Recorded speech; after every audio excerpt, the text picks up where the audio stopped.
Ahojte všetci bikery a nebikery. Chcel by som vás privítať pri našom úplne prvom vlogu. Dnešok bude možno trošku špeciálny, je viac pre mňa, keďže by mi mal prísť nový bike. Tí, čo ma sledujete, možno viete, nedávno som predal moje endurko.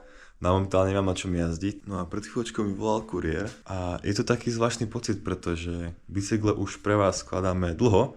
A už to je pre mňa taká samozrejmosť, ale je to úplne iný pocit, keď ten bike má pri mne. Ja každý bicykel, aj Adam, nastavuje tak, ako keby bol náš vlastný a mega sa na to teším. Tak poďme si ho spolu zobrať. Bike už som prebral a v tomto momente už čakám iba na Adama, pretože Adam ho bude dneska skladať, ja sa budem naň pozerať. A už mám nachystané aj zo pár vecí, čo hneď na ten bike dáme. Vidíte, bude to, že pecka. Toto bude, že najkrajšie haro, aké ste kedy videli. A keď si myslíte, že nebude, tak ono bude.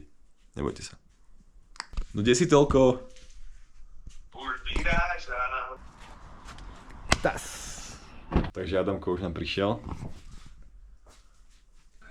Háro. To je to XCčko, že? To je odraďadlo, no? No. Ja som vlastne chcel odraďadlo, hej.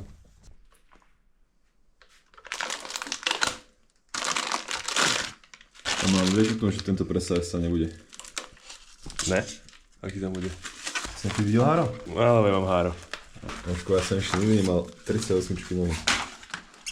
Akože mám 47, a ja mám tiež, hej. Ale 38 som dlho nemal už. No. Prečo čierne gumy? Bielo sú proste lepšie.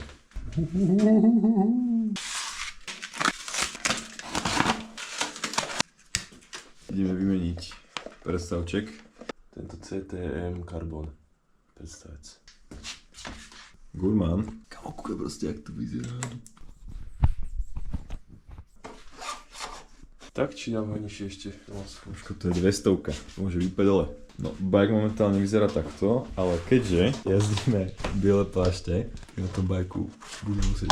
Ja si myslím, že na plášť k tomu dávajú. Výborný mizí, ale inak. Kamo.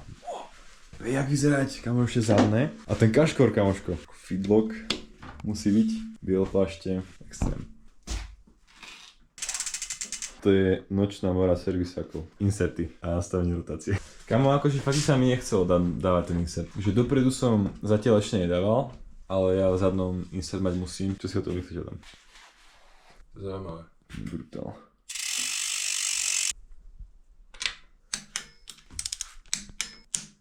Čo ti šíbe? V tomto momente je môj bike hotový a kúkajte sa na to.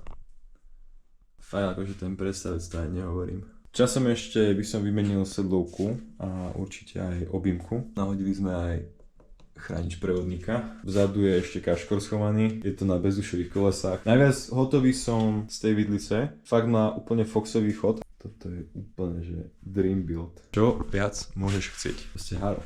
Ak sa ti toto video aspoň trošku ľúbilo, tak nás nezabudni sledovať, pretože chystáme ďalšie vlogy. Možno nie každý o skladaní nového bajku, ale možno aj týchto bajkov.